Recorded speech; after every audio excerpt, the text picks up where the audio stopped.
Two coal-fired plants are now silent after powering North Alabama homes for decades. And while the TVA is moving on to new technology, many people who live near those plants are hoping and praying that the coal ash that's left behind will be moved as well. Otis Petty is a cancer survivor, laryngeal cancer. He has the scar to prove it. The cancer that almost claimed his life is also motivating him to speak out. Do you feel like if you don't say something, more people will die? Yeah, more people will die if we don't stop the capping of the coal ash part. Petty says he wants to protect his loved ones by stopping the TVA from storing millions of pounds of coal ash permanently at the Colbert fossil plant, the one near their homes in Tuscumbia. Otis says he knows more than 100 people who've been directly affected by cancer, a list we're currently reviewing. That includes Pamela Thompson, who grew up directly behind the plant. But I had a sister to die from colon cancer, a brother, brain tumor, my grandfather, lung cancer, my grandmother had breast cancer. That level of concern is understandable since the TVA's own testing shows the level of arsenic in the groundwater near the Colbert plant is 7 times higher than the EPA's maximum contaminant number. Researchers have connected large levels of arsenic to a number of cancers. This small community has asked us to help them find out if there is a link between coal ash and their widespread health problems. The TVA says no, absolutely not. It maintains there is no evidence that residue from coal ash has harmed any humans or animals. We also monitor the uppermost aquifer, and that's where people get the drinking water. Right. And we see absolutely no impacts in aquifers from our coal ash. The EPA and the Alabama Department of Environmental Management agree. They've signed off on the TVA's cap and close plan. The cap is to prevent water from seeping down into the ash and causing groundwater contamination.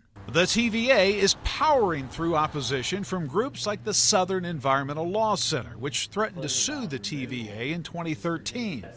The SELC claims the TVA is violating the Clean Water Act at its Colbert plant. And it comes down to the point of, one, they're leaving coal ash in the groundwater. I mean, that is clear. When you do that, you have contamination that's going to take place for who knows how long. Because of its consent agreement with Alabama officials, the TVA is required to monitor the groundwater right here near the plant. And in a recent report that the TVA sent to ADEM, 9 chemicals were found to be at a high level, at a level above the water quality goal. So the big question now, since the levels are higher than recommended, what happens next? The TVA says ADEM will monitor the groundwater at the Colbert plant until 2018. So what happens if the chemical levels are still high at that point? ADEM referred us to the EPA.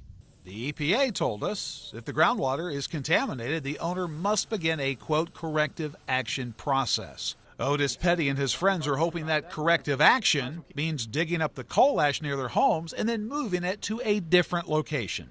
Other utilities like South Carolina Electric and Gas are digging up their coal ash and moving it to lined storage areas that aren't near water sources.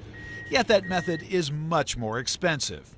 The TVA's own environmental impact study shows the excavation method would cost 10 times more than leaving the coal ash in place. There is less risk long term to move the material, but what you get is a much higher risk short term. And you get a high impact on transportation and safety and air impacts from moving the material. So when you balance the overall good, it is cap and close in place. Yet neighbors like Marvin Goodlow are worried that cap and close in place will guarantee his neighbors a quicker trip to this place. If there's any way we could prove that it's causing something, I would like for it to get for them to get it out, because it's over the last, I had cancer in '08, and from that time to now, it's been more cancer in this within a 5-mile radius than any place I know of.